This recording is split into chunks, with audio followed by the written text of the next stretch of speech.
My name is Josh Rowan, and I would like to say a few words about our last inductee, Steve Rocky. Steve Rocky was a two-sport all-star for Clarence from 1977 to 1980. He was a member of the football and basketball teams. Steve played varsity football for 3 years and varsity basketball for 2 years. As a member of the Red Devil football teams, Steve was a first-team division all-star for 3 years. As a junior, he was named to the All-Western New York team as a tight end. Amazingly, he went on to be named to the All-Western New York team for a second consecutive season as a senior, this time as a defensive end.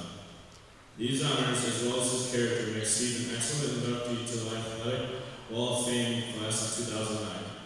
Steve also was a standout on the basketball team, earning first-team honors on the Division All-Star team.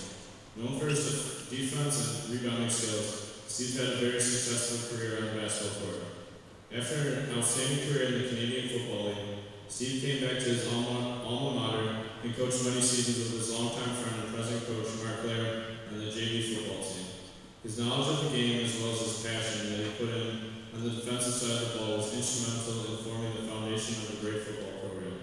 Nicknamed Rock, Steve will be regarded as one of the greatest football players to ever play at Clarence. On behalf of the Clarence Varsity Club, I present you, Steve, this plaque and small token of our appreciation.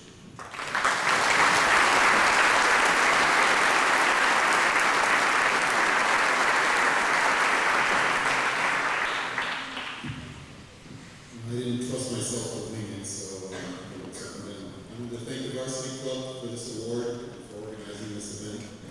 And I just want to say to the seniors, don't be strangers after you graduate. Come back when you get a chance and say hello to all your old coaches. I'm sure every one of them would be happy to hear how you're doing. And also, if it fits in your schedule, take up coaching. I was lucky enough to coach JV football here at Clarence for 16 years. There are several Clarence alumni who are currently coaching various teams here at the high school. So the next generation of great Red Devil teams could be